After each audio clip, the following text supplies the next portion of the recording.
Hello aspirants, welcome back to VAPIS Academy's new initiative that is free UPSC classes in Telugu. So already మనము 5 chapters discuss చేసుకున్నామండి class 7 NCERT జియోగ్రఫీలో. So ఇవాళ మనం discuss చేసుకోబోయే chapter ఏంటి అంటే human environment interactions, the tropical and the sub tropical reasons. అంటే మనకి already environment అంటే ఏంటో చెప్పుకున్నాము, హ్యూమన్ ఎన్విరాన్మెంట్ అంటే ఏంటో మనం ప్రీవియస్ చాప్టర్లో చెప్పుకున్నాము.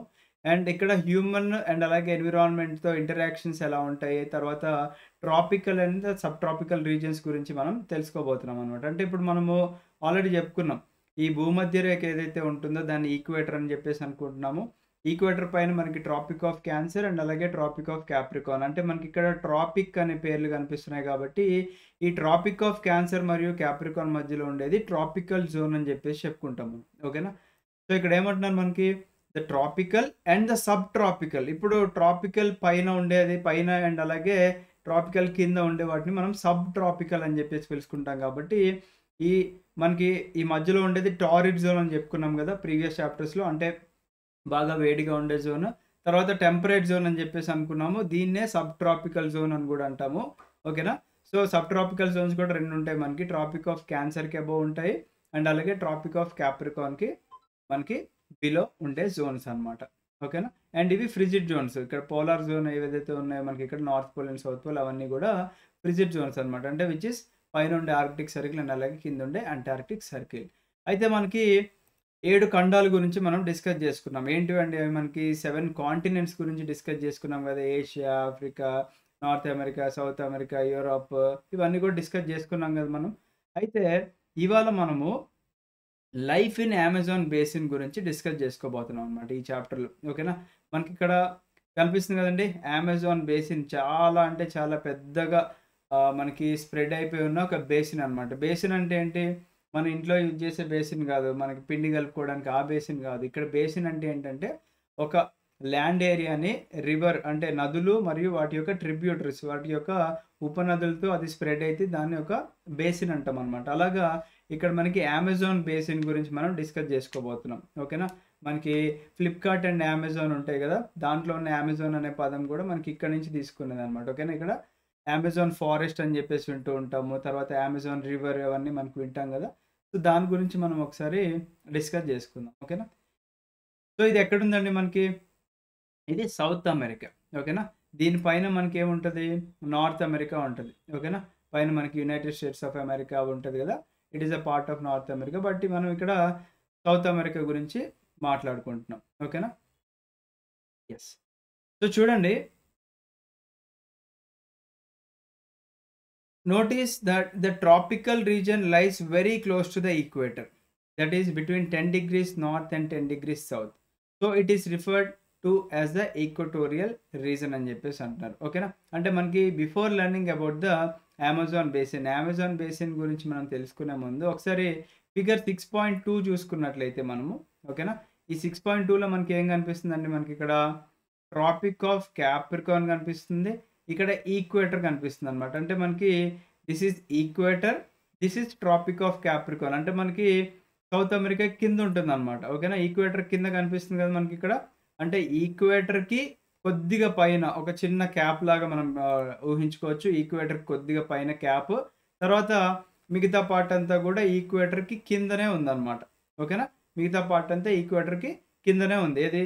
South America. అయితే దీంట్లో మనకి ఇక్కడ ఈక్వేటర్, ఇక్కడేమో పైన 10 డిగ్రీస్ నార్త్ అండ్ అలాగే 10 డిగ్రీస్ సౌత్ మనం చూసుకున్నట్లయితే వాళ్ళు ఏం చెప్తున్నారు? The tropical, notice that the tropical region lies very close to the equator, that is between 10 degrees north and 10 degrees south. So దాన్ని ఈక్వటోరియల్ రీజియన్ అంటాం అనమాట. అంటే ఈ ఈక్వేటర్ నుంచి మనకి పైన 10 degrees north and 10 degrees south ఏదైతే ఉందో దీన్నే మనము ఈక్వటోరియల్ రీజియన్ అని చెప్పేసి అంటున్నాం అనమాట. ఓకేనా? అంటే మనకి ఇక్కడ కనిపించే ఈ పార్ట్ అంతా ఏదైతే ఉందో between 10 degrees north and 10 degrees south, దాన్ని ఈక్వటోరియల్ రీజియన్ అని చెప్పేసి మనం పిలుచుకుంటున్నాం అనమాట. అయితే the river Amazon flows through this region. ఓకేనా? సో ఒకవేళ ఎగ్జామ్లో క్వశ్చన్ అడిగారు అనుకోండి, అమెజాన్ రివర్ బిట్వీన్ ఏ లాటిట్యూడ్స్ మధ్యలో ఫ్లో అవుతుంది అని చెప్పేసి అంటే 10 degrees north and 10 degrees south latitudes మధ్యలో మనకి అమెజాన్ బేసిన్ అనేది కంప్లీట్గా మనకి ఇక్కడ కనిపిస్తుంది. అండ్ దాని యొక్క ట్రిబ్యూటర్స్ కొద్దిగా కిందకి కూడా ఎక్స్టెండ్ అయినట్టు మనకు కనిపిస్తుంది అనమాట. ఓకేనా?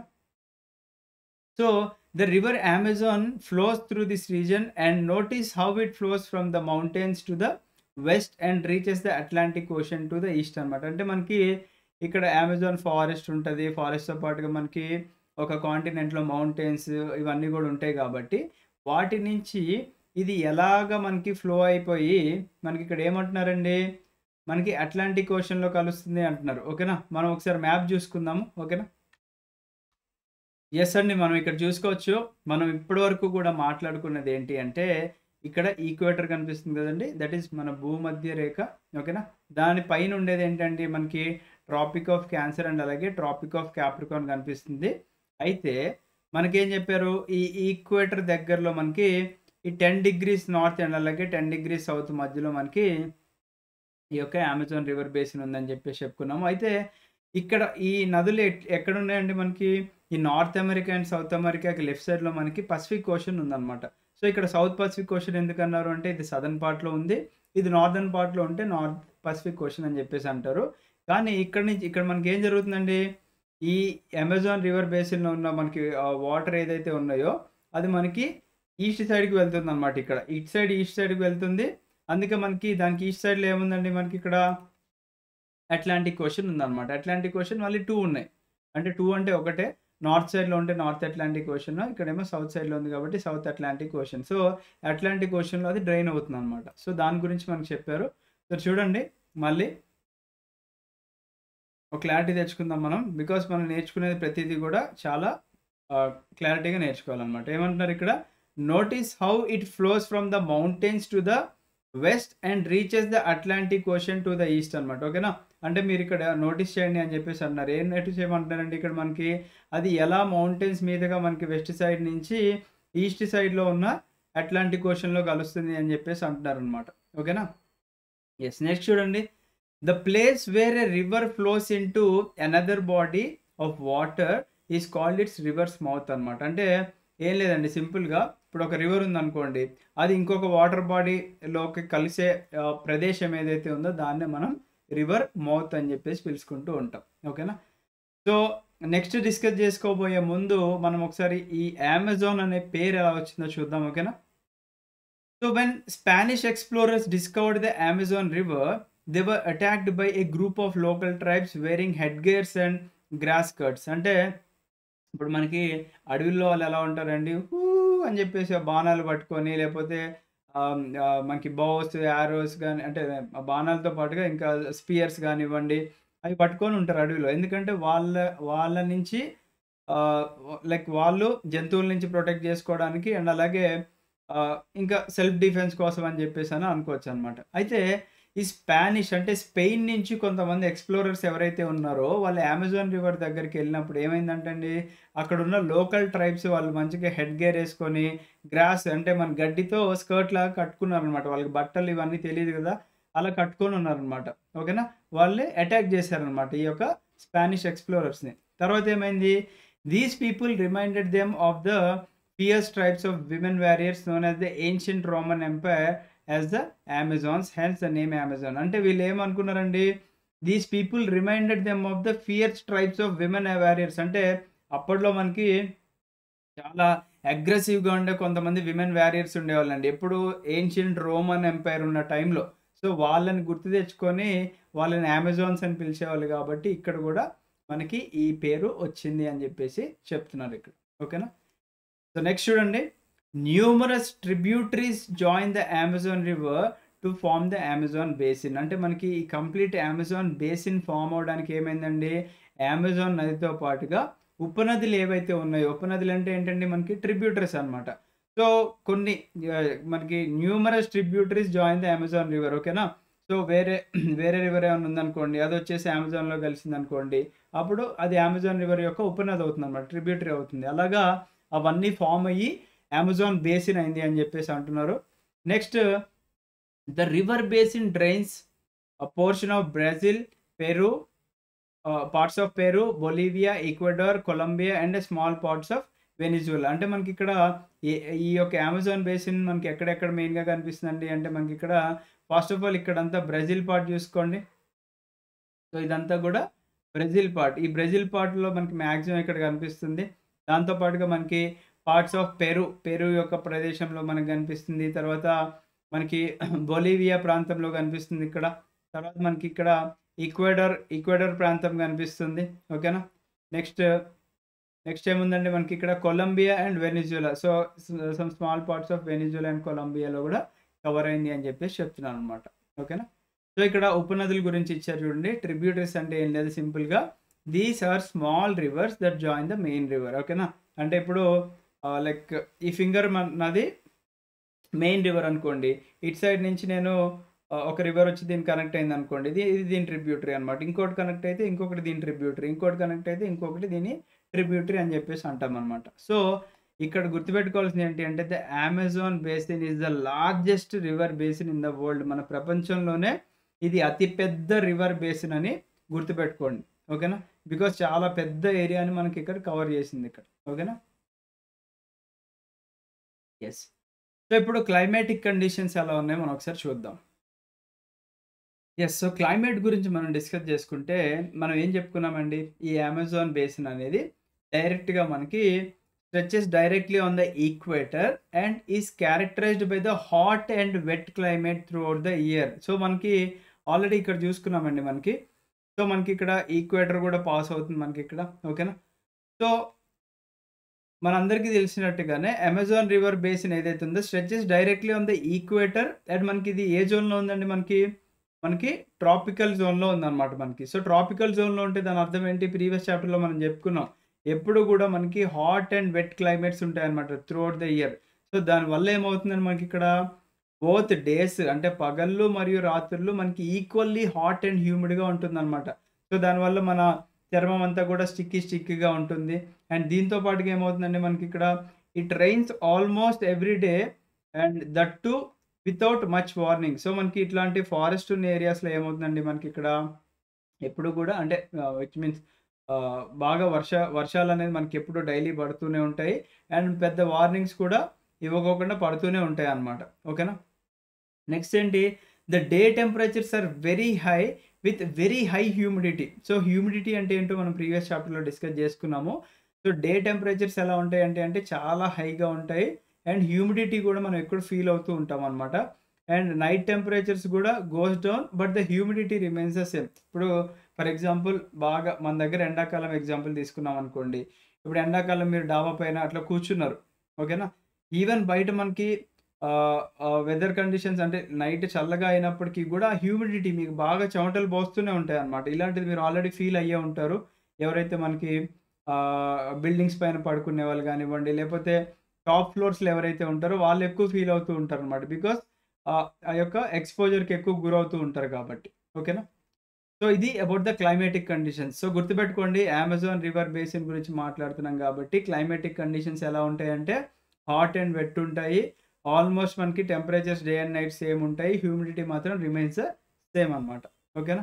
సో నెక్స్ట్ రెయిన్ ఫారెస్ట్ గురించి మనం డిస్కస్ చేసుకుందాం. ఎస్. సో ఇప్పుడు మనం ఆల్రెడీ చెప్పుకున్నాం, వర్షం పడుతూనే ఉంటుంది, వార్నింగ్స్ కూడా ఇవ్వకుండా అని చెప్పుకున్నాం కాబట్టి మనకి ఎక్కువగా కూడా మనకి హెవీ రెయిన్స్ అనేవి మనం ఇక్కడ చూస్తూ ఉంటాం కాబట్టి మనకి ఇక్కడ ఏమవుతుందండి ప్రాబ్లం అంటే బాగా వర్షపాతం వల్ల మనకి థిక్ ఫారెస్ట్ అనేవి కనిపిస్తూ ఉంటాయి అన్నమాట. ఎంత థిక్ అంటే అవి ఒక రూఫ్ లాగా ఫామ్ అవుతాయి. అంటే మనకి కింద భూమి మీద ఎండబడుకోకుండా ఒక పైన రూఫ్ లాగా అంత థిక్ ఫారెస్ట్ అనమాట. సో మీరు అలాంటి థిక్ ఫారెస్ట్‌లో మీరు మార్నింగ్ టైమ్స్‌లో వెళ్ళినా గానీ మీకు చీకటిగానే అనిపిస్తుంది. ఎందుకంటే సన్‌లైట్ డైరెక్ట్‌గా గ్రౌండ్‌లో పడడానికి అవకాశం ఉండదనమాట. సో అదే చెప్తారు చూడండి. The forests are in fact so thick that the dense roof created by the leaves and branches does not allow the sunlight to reach the ground. అందుకనే the ground remains dark and damp. అది ఎప్పటికీ కూడా ground మనకి డార్క్‌గా ఉంటుంది and మడ్డిగా ఉంటుందన్నమాట. And only shade tolerant vegetation May grow here. అంటే ఏదైతే మనకి షేడ్‌లో గ్రో అయ్యే వెజిటేషన్ ఏదైతే ఉంటుందో అది మాత్రమే గ్రో అవుతూ ఉంటుందన్నమాట. లైక్ మనకి ఇక్కడ ఎగ్జాంపుల్స్ ఇచ్చారు చూడండి. సో అమెజాన్ రెయిన్ ఫారెస్ట్‌లో మనకి గ్రో అయ్యే ప్లాంట్స్ ఏంటి అంటే ఆర్కిడ్స్ ఒకటి, తర్వాత బ్రోమిలియాడ్స్ అనేవి మనకి ఎక్కువగా కూడా గ్రో అవుతూ ఉంటాయన్నమాట. ఎలాగండి, as a plant parasite. So plant parasites అంటే నథింగ్ బట్ ఏంటంటే ఒక ప్లాంట్ ఇంకొక ప్లాంట్ మీద వాటి యొక్క న్యూట్రిషన్ కోసం డిపెండ్ అవుతూ ఉంటాయన్నమాట. అంటే కొద్దిగా లేదా ఫుల్‌గా డిపెండ్ అయితే. దాన్ని ప్లాంట్ పారాసైట్స్ అని చెప్పేసి అంటాం. నెక్స్ట్ చూడండి ఇక్కడ ఏమంటున్నారు? The rain forest is rich in fauna. మనకిక్కడ 2 పదాలు వింటూ ఉంటాం. మనకి ఫ్లోరా అనే పదము అండ్ అలాగే ఫౌనా అనే పదం. ఇప్పుడు ఫ్లోరా అనే పదంలో ఫ్లవర్ లాంటిదిగా వినిపిస్తుంది కాబట్టి ఎక్కువగా కూడా రిలేటెడ్ టు ప్లాంట్స్ అనమాట ఫ్లోరా అంటే. ఫౌనా అంటే మొత్తం కూడా యానిమల్స్ అనమాట. ఓకేనా? సో మనకిచ్చారు చూడండి. ఇక్కడ ఒక బర్డ్ కనిపిస్తుంది. టౌకన్ అనే బర్డ్ కనిపిస్తుంది. So birds such as toucans, humming birds. So humming birds గురించి కూడా మనం చిన్నప్పటి నుంచి చదువుకునే ఉంటాం కదండీ. చాలా టైనీ బర్డ్స్ అనమాట అవి. ఓకేనా? సో హమ్మింగ్ బర్డ్ యొక్క స్పెషాలిటీ ఏంటంటే అవి బ్యాక్ సైడ్ కూడా మనకి ఫ్లై చేయగలవు అండ్ అలాగే అప్ సైడ్ డౌన్ కూడా అవి ఫ్లై చేయగలవు అనమాట. తర్వాత ఇక్కడ మనకి మకావ్ కనిపిస్తుంది. Macaw with their brilliantly coloured plumage అని చెప్పేసి కనిపిస్తుంది. అది ఎక్కడైనా ఇచ్చారు ఇమేజెస్. సో మీరు ఒకసారి గూగుల్ చేయండి. అంటే ఏంటంటే అక్కడ కనిపించే మనకి ఏంటి అంటే జంతువుల గురించి మనకి ఇక్కడ చెప్తున్నాను అనమాట. సో యూజువల్‌గా మనకి కనిపించే పక్షులే అండి. మనకి జూకెళ్తే మనకు కనిపిస్తూ ఉంటాయి. బట్ వీళ్ళేంటంటే కొన్ని స్పెసిఫిక్‌గా మెన్షన్ చేశారు. మనకిక్కడ ఆహ్, ఇక్కడ ఏమని ఇచ్చారు మనకి మకావ్ అంటే నథింగ్ బట్ ఏంటంటే మనకి కొన్ని రెస్టారెంట్స్‌లో లేదా కొన్ని జూస్‌లో మనకి పెద్ద పెద్ద ప్యారట్స్ కనిపిస్తాయి కదండీ. పెద్ద ప్యారట్స్ వాటికి చాలా పెద్ద టెయిల్స్ ఉంటాయన్నమాట. అండ్ మంచి కలర్డ్‌గా ఉంటాయి. రెడ్ కలర్, బ్లూ కలర్ అలా ఉంటాయి కాబట్టి macaw with their brilliantly coloured plumage అని చెప్పేసి అన్నారు. అంటే ప్లూమేజ్ అంటే నథింగ్ బట్ వాటి యొక్క ఫెదర్స్ అన్నమాట. Okay. Feathers and oversized bills అన్నారన్నమాట. ఓవర్ సైజ్డ్ బిల్స్ అంటే ఏంటి అంటే ఆ యొక్క ప్యారట్స్‌కి ఏంటంటే చాలా పెద్ద బీక్ ఉంటది. ఓకేనా? అంటే మూతి చాలా పెద్దగా ఉంటది కాబట్టి వాటికి తినడానికి కొద్దిగా ఆహ్, ఆహ్, లైక్ మనకేంటంటే కొరకడానికి గాని, తినడానికి గాని వాటికి కొద్దిగా మూతి పెద్దదిగా ఉంటుందన్నమాట. అదే కొద్దిగా మూతి ఇరిగిందనుకోండి వాళ్ళకి చాలా డిఫికల్టీ కూడా అవుతుందన్నమాట. ఓకేనా? సో వీటితో పాటుకి ఇంకేం చూస్తామండి మనకి ఈ యానిమల్స్ అనేవి చాలా లౌడ్ సౌండ్స్ అనేవి చేస్తూ ఉంటాయి. ఆ యొక్క అమెజాన్ ఫారెస్ట్‌లో. అండ్ మనకి మంకీస్ ఆబ్వియస్‌లీ ఎక్కడైనా ఉంటాయి. ఇంక్లూడింగ్ ఇండియాలో ఉన్నాయి. అండ్ స్లాత్ అండి. స్లాత్ అంటే మనకి చాలా స్లోగా మూవ్ అవుతూ ఉంటది చూసారా? అయితే పెద్ద పెద్ద గోర్లేసుకొని చాలా స్లోగా చెట్లు అవన్నీ కూడా ఎక్కుతూ ఉంటుందన్నమాట. తర్వాత యాంట్ ఈటింగ్ టాపిర్స్. టాపిర్స్ అంటే మనకి ఇక్కడ కనిపించే జంతువు అన్నమాట. ఇది ఎక్కువ కూడా యాంట్స్‌ని తింటూ ఉంటుంది. ఓకే. సో నెక్స్ట్ ఏం ఇచ్చారండి మనకిక్కడ ఆర్ ఫౌండ్ హియర్ అని చెప్పేసి అన్నారు. And various species of reptiles and snakes also thrive in jungles అనమాట. అంటే మనకి డిఫరెంట్ స్పీసీస్ ఆఫ్ రెప్టైల్స్ కూడా కనిపిస్తూ ఉంటాయన్నమాట. లైక్ మనకి క్రోకోడైల్స్ కానివ్వండి, స్నేక్స్, పైథాన్స్, తర్వాత మనకి anaconda and boa constrictor are some of the species అని చెప్పేసి అంటున్నారు. And besides the basin is home for thousands of species of insects కూడా. అంటే మనకి ఇక్కడ పురుగులు కూడా చాలా ఎక్కువగా కూడా కనిపిస్తూ ఉంటాయి. And several species of fishes కూడా ఉంటాయండి మనకిక్కడ. లైక్ మనకి పిరానా ఫిష్ గురించి మనము వినే ఉంటాము అండ్ సినిమాల్లో చూసుంటాము. వాటి పళ్ళు చాలా షార్ప్‌గా ఉంటాయి. అవి కూడా మనకి ఇక్కడ కనిపిస్తూ ఉంటాయంట అమెజాన్ రివర్ బేసిన్‌లో. And this basin is just extraordinarily rich in variety of life found here. అంటే మనకి చూడండి ఆల్మోస్ట్ అన్నీ కవర్ అయినాయి. మనకి ఇక్కడ పక్షుల దగ్గర నుంచి, చెట్ల దగ్గర నుంచి, మనకి ఇక్కడ రెప్టైల్స్ దగ్గర నుంచి అండ్ అదర్ యానిమల్స్ దగ్గర నుంచి, ఫిషెస్ దగ్గర నుంచి అన్నీ కూడా కవర్ అయినాయి. ఎందుకంటే దట్ ఈస్ ద లార్జెస్ట్ మనకి river basin in the world అని చెప్పారు కాబట్టి. ఓకేనా? సో ఇందాక మనము ఒక ప్లాంట్ గురించి చెప్పుకున్నాం. అండ్ ఇన్‌ఫాక్ట్ రెండిటి గురించి చెప్పుకున్నామండి. ఆ 2 ప్లాంట్స్‌లో ఆర్కిడ్స్ అండ్ అలాగే బ్రోమిలియాడ్స్ గురించి చెప్పుకున్నాం కాబట్టి, బ్రోమిలియాడ్స్ యొక్క స్పెషాలిటీ ఏంటి అంటే, దే ఆర్ స్పెషల్ ప్లాంట్స్ కింద కన్సిడర్ చేస్తారు. ఎందుకంటే, అవి వాటర్ స్టోర్ చేసుకుంటాయన్నమాట. వాటి యొక్క ఆకుల్లో వాటర్ స్టోర్ చేసుకుంటాయి కాబట్టి, మనకి ఈ ఫ్రాగ్స్ కప్పలు ఏవైతే ఉంటాయో, వాటిని లైక్ పాకెట్స్ లాగా యూజ్ చేసుకొని వాటి మీద గుడ్లు పెడుతూ ఉంటాయన్నమాట. ఈవెన్ మనకి నేషనల్ జియోగ్రఫిక్ ఛానెల్‌లో అక్కడ ఇక్కడ కూడా కనిపిస్తూ ఉంటాయి మనకి. ఓకేనా? నెక్స్ట్ మనము people of the rain forest గురించి డిస్కస్ చేసుకోబోతున్నాం. ఓకేనా? అంటే ఈ అమెజాన్ రెయిన్ ఫారెస్ట్‌లో పీపుల్ ఎలా ఉంటారు? ఏంటి? అనేది మనం డిస్కస్ చేసుకుందాం. సో ఇక్కడ జనాలు ఎలా ఉన్నారు అంటే people grow most of their food in small areas after clearing some trees in the forest. So మనం ప్రీవియస్ చాప్టర్స్‌లో కూడా చెప్పుకున్నాము. మన పర్యావరణాన్ని మనమే నాశనం చేసుకుంటున్నాము. దాంట్లో వన్ రీజన్ ఏంటి అంటే ఇంకోటి మనం యొక్క అగ్రికల్చరల్ నీడ్స్ కోసం మన ఫారెస్ట్ ఏరియాస్‌ని మనము క్లియర్ చేసుకుంటున్నామనమాట. అలాగే ఇక్కడ అమెజాన్ రివర్ బేసిన్ దగ్గర ఉన్న పీపుల్ కూడా ఆ యొక్క ఫారెస్ట్ ఏరియాని క్లియర్ చేసుకొని సమ్ చిన్న చిన్న ఏరియాస్ లాగా వాళ్ళు అగ్రికల్చరల్ యాక్టివిటీస్ కోసం యూజ్ చేసుకుంటూ ఉన్నారు. నెక్స్ట్ ఏంటి while men hunt and fish along the reverse. అంటే ఇక్కడ మగవాళ్ళు ఏం చేస్తారండి? హంటింగ్‌కి వెళ్తారు. ఇందాక చెప్పుకున్నాం కదా మనం. బాణాలు పట్టుకొని లేదా స్పియర్స్ పట్టుకొని హంటింగ్‌కి వెళ్తారు. అండ్ అలాగే ఫిషింగ్ కూడా చేస్తూ ఉంటారనమాట. మనకక్కడ రివర్ ఉంది కాబట్టి అక్కడ చేపలు పట్టుకోవడం అలా చేస్తూ ఉంటే, మహిళలు ఏం చేస్తూ ఉంటారు అంటే ఇక్కడ వాళ్ళు ఇంటి పనులకి అండ్ అలాగే అగ్రికల్చరల్ యాక్టివిటీస్ ఎక్కువగా కూడా చూసుకుంటూ ఉంటారనమాట మనకి. ఓకేనా? సో, నెక్స్ట్ ఏమన్నారు ఇక్కడ? They mainly grow tapioca, pineapple and sweet potato అని చెప్పేసి చెప్తున్నారు మనకిక్కడ. సో, టాపియోకా అంటే మనకి చాలా మందికి తెలిసి ఉండొచ్చు. చాలా మందికి తెలియకుండా కూడా ఉండొచ్చు. మనకి దనసుగడ్డలు అని చెప్పేసి అంటారు. అవి దాంతో పాటుగా పైనాపిల్స్ అంటే మనందరికీ తెలుసు. అండ్ అలాగే స్వీట్ పొటాటోస్ మనకి యూజువల్లీ తింటూ ఉంటాం కదా! స్వీట్ పొటాటోస్ అవి కూడా మనకిక్కడ గ్రో చేస్తూ ఉంటారనమాట. ఓకేనా?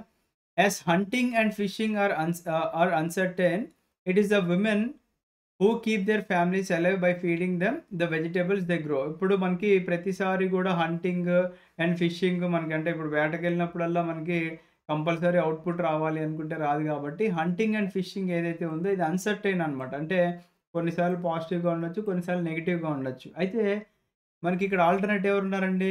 విమెన్. మహిళలు ఏం చేస్తున్నారు? వాళ్ళ యొక్క ఫ్యామిలీస్ అందరిని కూడా కాపాడడానికి వాళ్ళు గ్రో చేసే వెజిటబుల్స్ ఏవైతే ఉన్నాయో వాటిని తినిపించి ఆ ఫ్యామిలీని సేఫ్‌గా చూసుకుంటున్నారనమాట. అండ్ వీళ్ళు ఎక్కువగా కూడా స్లాష్ అండ్ బర్న్ అగ్రికల్చర్ టెక్నిక్‌ని యూజ్ చేస్తూ ఉంటారనమాట. అది ఈవెన్ ఇండియాలో కూడా ఫాలో అవుతూ ఉంటారు. Slash and burn agriculture. దాని గురించి ఏంటో మనం ఒకసారి డిస్కస్ చేసుకుందాం. Yes. Slash and burn agriculture గురించి మనం తెలుసుకుందాం. సో, ఫస్ట్ ఆఫ్ ఆల్ మనకి ఇక్కడ స్లాషింగ్ అంటే ఏంటండి మనకి? స్లాషింగ్ అంటే లైక్ ఒక కైండ్ ఆఫ్ కట్టింగ్ లాగనమాట. సో, మనకి స్లాష్ అండ్ బర్న్ అనేది మనకిక్కడ ఒక 2 పదాలు కనిపిస్తున్నాయి. అంటే ఇది ఒక కల్టివేషన్ మెథడ్. అంటే మనకి ఒక ఫారెస్ట్ ఏరియా ఉందనుకోండి. ఫస్ట్ ఏం చేస్తారు? మనం సాగు చేసుకోవడానికి అంటే farmers they clear the piece of land by slashing or cutting down the trees and bushes. అంటే మనకి ఒక ఫారెస్ట్ ఏరియా అంటే మనకి ఏముంటాయండి? చెట్లుంటాయి. తర్వాత బుషెస్ కూడా ఉంటాయి కాబట్టి ఫస్ట్ ఆఫ్ ఆల్ వీళ్ళు ఏం చేస్తారంటే వాటిని కంప్లీట్‌గా క్లియర్ చేస్తారనమాట. క్లియర్ చేసిన తర్వాత ఏమవుతుందండి మనకిక్కడ అంటే దీస్ ఆర్ దెన్ బర్న్ట్. ఓకేనా? తర్వాత వాటిని ఏం చేస్తారంటే కాల్చేస్తారనమాట. కాలిస్తే ఏమవుతుందండి మనకిక్కడ న్యూట్రియంట్స్ ఏవైతే ఉంటాయో అవి ఆ భూమిలోకి వెళ్తాయన్నమాట. ఓకేనా? అలా భూమిలోకి న్యూట్రియంట్స్ వెళ్తే ఏమవుతుంది మనకిక్కడ కొత్త క్రాప్స్ గ్రో చేసుకోవడానికి అంటే కొత్త పంటలు గ్రో చేసుకోవడానికి అది చాలా అద్భుతమైన ప్లేస్ లాగా మారుతుందన్నమాట. సో, వీళ్ళేం జేస్తారు అంటే, ఆ ఏరియాలో పంట పండిస్తూ ఉంటారు. తర్వాత after repeatedly using the patch of this land, the soil loses it's nutrients. అంటే ఇప్పుడు ఏదన్నా మనం ఒక పని అదే చేస్తూ ఉన్నామనుకోండి, ఏదన్నా ఒక మెషిన్ అయినా గానివ్వండి, అది పాడైపోతూ ఉంటుంది. అలాగే మీరొక పీస్ ఆఫ్ ల్యాండ్‌ని రిపీటెడ్‌గా మీరు పంటలు పండిస్తూ ఉంటే కింద సాయిల్‌కి తట్టుకోలేదనమాట. ఎందుకు అంటే ఆ సాయిల్ అనేది ఆ యొక్క న్యూట్రియంట్స్‌ని కోల్పోతూ ఉంటుంది. ఎందుకంటే మీకు అవుట్‌పుట్ రూపంలో, ఫుడ్ రూపంలో ఇచ్చేస్తూ ఉంటుంది కాబట్టి. ఓకేనా? తర్వాత ఏమైద్ది? దీన్ని అబాండన్ చేసేస్తారనమాట. అంటే దీన్ని వదిలేస్తారు. ఫర్ ఎగ్జాంపుల్ ఇక్కడ చూడండి. మనకి ఫస్ట్ ఇది కంప్లీట్ ఫారెస్ట్ ఏరియా అనుకుందాం అనుకోండి. ఓకేనా? వీళ్ళేం చేశారు? ఒక చిన్న ముక్కని క్లియర్ చేశారనుకుందాం. ఓకేనా? క్లియర్ చేసిన ముక్కలో వీళ్ళు పంటలు పండించారు. అలా కొన్ని సంవత్సరాలు పండించారు. తర్వాత మళ్ళీ వదిలేశారు. ఓకేనా? మళ్ళీ అది న్యూట్రియంట్స్ అనేవి గ్రో అవుతూ ఉంటాయి. ఈలోపు వేరే ల్యాండ్ దగ్గరికెళ్తారు. అక్కడ కట్ చేస్తారు. మళ్ళీ అలా గ్రో చేస్తూ ఉంటారు కాబట్టి అది రిపీట్ చేస్తూ ఉంటారనమాట. ఓకేనా? So, then they clear another plot of land to plant. And in the meantime the young trees grow in the old field. అంటే ఇక్కడ చూడండి. ఇక్కడ ఏదైతే ఇక్కడ మనకి అగ్రికల్చరల్ పర్పస్ కోసం యూజ్ చేసిన ల్యాండ్ ఉందో, వీటిలో మళ్ళీ మనకి మొక్కలనేవి పెరుగుతూ ఉంటాయన్నమాట. అంటే మళ్ళీ చెట్లనేవి వచ్చేస్తూ ఉంటాయన్నమాట. So, in this way the soil fertility is restored. ఇలాగ మనకి ఆ భూమిలో ఉన్న ఫెర్టిలిటీ ఏదైతే ఉందో అంటే మనకి అగ్రికల్చరల్ ప్రొడ్యూస్ ఇవ్వడానికి ఏదైతే ఉందో కెపాసిటీ ఉందో అది మళ్ళీ రీస్టోర్ అవుతూ ఉంటుందన్నమాట. And people can then return to it and start cultivating it again అనమాట. అంటే మనకి ఆ భూమిని మనం వదిలేసామంటే వదిలేసామని కాకుండా మళ్ళీ దాన్ని వాడతారు. మళ్ళీ చెట్లు పెరుగుతాయి. తర్వాత వేరే ల్యాండ్‌కెళ్తారు. మళ్ళీ ఇది వేరే దగ్గర వాడతారు. అట్లా రిపీటెడ్‌గా ఒక సైకిల్ లాగా వీళ్ళు తిరుగుతూ ఉంటారనమాట. ఓకేనా? యెస్. దాని గురించే మనకిక్కడ మెన్షన్ చేశారు. That is slash and burn agriculture అనమాట. ఓకేనా? సో నెక్స్ట్ ఏమంటున్నారు, the staple food is manioc also known as cassava that grows under the ground like the potato. మనకి పొటాటో ఆలుగడ్డ ఎలా అయితే గ్రో అవుతుందో అలాగే భూమి కింద గ్రో అయ్యేది మనకి మేనియాక్ అంటారనమాట. సో మేనియాక్ అన్నా, టాపియోకా అన్నా, లేకపోతే కసావా అన్నా ఒకటే అనమాట. దాన్ని ధనసగడ్డ అంటారు మనకి తెలుగులో. ఓకేనా. అది ఎలా ఉంటదంటే మనకి లైక్ స్వీట్ పొటాటో లేదా ఒక పొటాటో లాగా ఉంటదని అనుకోండి మీరు. ఓకేనా. మీరు ఒకసారి గూగుల్ చేస్తే మీకు క్లారిటీ వస్తుంది. And they also eat queen ants and egg socks అనమాట. అంటే మనకి చీమలు గానివ్వండి, లేకపోతే ఎగ్ సాక్స్ ఏవైతే ఉంటాయో మనకి వాటిని గూడా వాళ్ళు తింటారు. అండ్ క్యాష్ క్రాప్స్ గూడా గ్రో చేస్తూ ఉంటారు. For example coffee, maize, cocoa వీటిని గూడా వాళ్ళు గ్రో చేస్తూ ఉంటారనమాట. సో ఇక్కడ క్యాష్ క్రాప్స్ అనేది మనకి మెన్షన్ చేశారు. క్యాష్ క్రాప్ అంటే ఏంటండి, పేరులోనే ఉంది మనకి ఇక్కడ. అంటే ఎవరైతే మనకి ఫార్మర్స్ ఉంటారో వాళ్ళు మెయిన్‌గా ప్రాఫిట్స్ కోసం, అంటే వాళ్ళు పండించిన అవుట్‌పుట్ ఏదైతే ఉంటుందో దాన్ని అమ్మడానికి అండ్ అలాగే కొనడానికి అన్నమాట. ఎక్స్‌పోర్ట్స్ అండ్ ఇంపోర్ట్స్ చేసుకోవడానికి. ఎగ్జాంపుల్ కాఫీకి ఎక్కువ డిమాండ్ ఉంటది. మెయిజ్‌కి డిమాండ్ ఉంటది. కోకోవా వీటన్నిటికి డిమాండ్ ఉంటది కాబట్టి వాళ్ళు వాటిని క్యాష్ చేసుకోవడానికి అమ్ముతూ ఉంటారనమాట. ఓకేనా. సో వీటిని సింపుల్‌గా మీరు దుంపలని గుర్తుపెట్టుకోండి. మానియాక్, కెసావా, టాపియోకా వీటిని దుంపలు అని సింపుల్‌గా గుర్తుపెట్టుకోండి. దుంపల్లో కూడా చాలా టైప్స్ ఉంటాయన్నమాట. మనకి అవి మన దగ్గర అంటే దుంపలంటే ఆలుగడ్డ ఒకటే అనుకుంటాం. బట్ చాలా ఉంటాయి దాంట్లో. సో నెక్స్ట్ చూడండి. The rain forest provide a lot of would for their houses. అంటే ఇప్పుడు వాళ్ళ యొక్క ఇళ్ళ పర్పసెస్ కోసం చాలా వుడ్ అంటే చెక్క కూడా ఉంటుందన్నమాట. And some families live in thatched houses shaped like beehives. అంటే మనకి ఇక్కడ కొంతమంది ఫ్యామిలీస్ టాచ్డ్ హౌసెస్ అని ఉంటాయండి. మీరు ఒకసారి గూగుల్ చేస్తే మీకు ఆ బొమ్మ అనేది మీ మైండ్‌లో ఉండిపోతుంది. అవి బీ హైవ్స్ లాగా, అంటే తేనెతట్టులాగా ఒక షేప్‌లో లాగా వాళ్ళు కన్‌స్ట్రక్షన్ అనేది చేసుకున్నారనమాట. ఓకేనా. అండ్ దాంతో పాటుగా there are other large apartment like houses called maloca with a steeply slanting roof. అంటే మనకి అటాచ్డ్ హౌసెస్‌తో పాటుగా మనకి అపార్ట్మెంట్ లాంటి హౌసెస్ కూడా ఉంటాయి. వాటి పేరు మలోకా అన్నారు. వాటి with a steeply slanting roof అనేది ఉంటుందన్నమాట అక్కడ మనకి. సో యూజువల్లీ మనము అటాచ్డ్ హౌసెస్ మన ఇండియాలో పాత కాలంలో చూసుంటాం. అంటే గడ్డితో వేసిన పూరిల్లు అంటారు గదండీ! మనకి గడ్డి ఉంటది గదా! ఆ గడ్డితో వేసే ఇల్లులనమాట మనకి. అవేంటి మన దగ్గర ఇట్లా ఈ షేప్‌లో యేసుకుంటాం. ఈ షేప్‌లో యేసుకుంటాం. వాళ్ళేంటంటే ఈవెన్ మనం గూడా కొద్దిగా రౌండ్ షేప్ యేసుకుంటాము. బట్ వాళ్ళు గూడా ఇట్లా తేనెతట్ట షేప్‌లో రౌండ్‌గా గూడా ఎక్కువ కన్‌స్ట్రక్షన్ అనేది చూస్తూ ఉంటామనమాట. నెక్స్ట్ మనకి అపార్ట్మెంట్ లాంటి హౌసెస్‌ని మలోకా అని జెప్పేసి పిలుచుకుంటూ ఉంటారు వాళ్ళు. సో, ఇక్కడ అపార్ట్‌మెంట్ లాంటి హౌస్ అంటే పెద్ద పెద్ద అపార్ట్‌మెంట్స్ ఊహించుకోకండి. ఏదైతే గడ్డితో ఉన్న ఇల్లు ఉంటుందో, చిన్న ఇల్లులో చిన్న ఫ్యామిలీ ఉంటుంది కాబట్టి దాన్నే పెద్దగా కట్టుకుంటారనమాట. ఓకేనా. పెద్దగా లైక్ ఇప్పుడు ఒక 40, 50 గేదెలు పట్టే ప్లేస్ ఏదైతే ఉందో అంత పెద్దగా కట్టుకుంటే దాన్నే వాళ్ళు మలోకా అని జెప్పేసి పిలుచుకుంటూ ఉంటారనమాట. ఓకేనా. Next, life of the people of the Amazon basin is slowly changing. In the olden days the heart of the forest could be reached only by navigating the river, and in 1970 the Trans Amazon Highway made all parts of the rainforest accessible అని చెప్పేసి అంటున్నారు ఇక్కడ. So దీని అర్థం ఏంటండి, ఇప్పుడు ప్రతి ఒక్కళ్ళ లైఫ్ స్టైల్ మారుతున్నట్టుగానే అమెజాన్ బేసిన్‌లో ఉన్న పీపుల్ యొక్క లైఫ్ స్టైల్ కూడా మారుతుందంట. ఎలా మారుతుంది?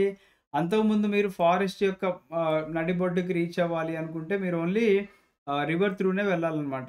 కానీ 1970స్‌లో ఏమైందండి మనకిక్కడ ద ట్రాన్స్ అమెజాన్ హైవే, మనకి అమెజాన్ హైవే కూడా వేయడం వల్ల మనకి ప్రతి ఒక్క రెయిన్ ఫారెస్ట్ కూడా యాక్సెసిబుల్‌గా మారిపోయింది. ఎయిర్ క్రాఫ్ట్స్ అండ్ హెలికాప్టర్స్ కూడా యూజ్ చేస్తున్నారనమాట డిఫరెంట్ డిఫరెంట్ ప్లేసెస్ వెళ్ళడానికి. And the indigenous population was pushed out from the area and forced to settle in new areas where they continue to practise their distinctive way of farming అనమాట. అంటే మనకి indigenous people అంటే అక్కడున్న local people ఏదైతే ఉందో local population వాళ్ళని అక్కడి నుంచి బయటికి తరిమేయడం జరిగిందనమాట. అండ్ కొత్త కొత్త ఏరియాస్‌లో వాళ్ళని సెటిల్ అవ్వడానికి వాళ్ళకి అవకాశం కల్పించారనమాట. ఓకేనా. అండ్ మనం ప్రీవియస్‌గా చెప్పుకున్నట్టుగానే ఫారెస్ట్ ఏరియాని మనము అంటే ఫారెస్ట్‌ని మనము నాశనం చేసిన తర్వాత అక్కడ ఫ్యాక్టరీస్ గానివ్వండి, ఇంకేదైనా కట్టుకుంటాము. అగ్రికల్చర్ పర్పసెస్‌కి, బిల్డింగ్స్ కన్‌స్ట్రక్షన్స్‌కి వాటన్నిటికి కూడా యూజ్ చేస్తామని ప్రీవియస్ క్లాసెస్‌లో చెప్పుకున్నట్టుగానే ద డెవలప్‌మెంటల్ యాక్టివిటీస్ ఏవైతే ఉన్నాయో are leading to the gradual destruction of the biologically diverse rain forest. అంటే మనకి ఆ రెయిన్ ఫారెస్ట్ ఏవైతే ఉన్నాయో అవి నాశనం అవ్వడానికి డెవలప్మెంట్ యాక్టివిటీస్ కూడా వన్ ఆఫ్ ద రీజన్ అని చెప్పేసి అంటున్నారు. And it is estimated that the large area of the rain forest has been disappearing annually in the Amazon basin. అంటే అమెజాన్ రివర్ బేసిన్‌లో ఉన్న ఫారెస్ట్ ఏరియా ఏదైతే ఉందో చాలా పెద్ద పెద్ద ఏరియాస్ కూడా డిసప్పియర్ అయిపోతున్నాయి. అంటే మనకి ఫారెస్ట్‌లు ఇంకా కనిపించట్లేదు. ఫారెస్ట్‌ని క్లియర్ చేస్తున్నారు, బిల్డింగ్స్ లేపుతున్నారు. ఫారెస్ట్‌ని క్లియర్ చేస్తున్నారు, ఫ్యాక్టరీస్ కడుతున్నారు. ఫారెస్ట్‌ని క్లియర్ చేస్తున్నారు, అగ్రికల్చరల్ యాక్టివిటీస్ యూజ్ చేస్తున్నారనమాట. And you can see this destruction of forest a much wider implication మనకి ఫిగర్ 6.6లో చూసాం. చూడండి ఈ ఫారెస్ట్ ఏరియాని వాళ్ళు క్లియర్ చేసి ఎలాగా మార్చుకుంటున్నారనేది చూసారనమాట. And the top soil is washed away as the rain falls and the lush forest turns into a barren landscape అంటున్నారనమాట. అంటే మనకి సాయిల్ ఎరోజన్ గురించి మనం చెప్పుకున్నాం. అంటే మనకి ఎప్పుడైతే రెయిన్‌ఫాల్ వర్షపాతం అనేది పడుతూ ఉంటుందో, the top layer of the soil ఏదైతే ఉంటుందో మనకది వాష్ అవే అయిపోతుందనమాట. అంటే మనకి ఆ టాప్ లేయర్ ఏదైతే ఉందో ఆ వర్షం పడడం వల్ల దాంట్లో మనకి ఆ మట్టి, రాళ్ళు అవన్నీ కొట్టుకెళ్ళిపోతూ ఉంటాయి కాబట్టి అది మళ్ళీ పనిచేయదనమాట మనకి. అండ్ దాంతో పాటుగా మనకి మంచిగా లష్ గ్రీన్స్ ఉన్న ఫారెస్ట్స్ ఏవైతే ఉన్నాయో వాటన్నిటిని కొట్టేయడం వల్ల అవి బారెన్ ల్యాండ్స్ అవుతున్నాయన్నమాట. బారెన్ ల్యాండ్ అంటే ఏంటండి మనకి ఒక ఎంప్టీ ల్యాండ్ లాగా మారిపోతుందనమాట. లేదా ఒక ఎంప్టీ ల్యాండ్‌స్కేప్ లాగా మారిపోతుందని జెప్పేసి మనకిక్కడ చెప్తున్నారనమాట. ఓకేనా? సో, నెక్స్ట్ మనం అమెజాన్ రివర్ బేసిన్ గురించి చెప్పుకున్నాం కాబట్టి, మరి మన భారతదేశంలో గంగా, బ్రహ్మపుత్ర బేసిన్ గురించి కూడా చెప్పుకోవాలి కాబట్టి, నెక్స్ట్ వీడియోలో చెప్పుకుందామండి. బికాజ్ మీకు కూడా బోరింగ్‌గా ఉండకూడదు. Thank you. Have a great day. జై హింద్.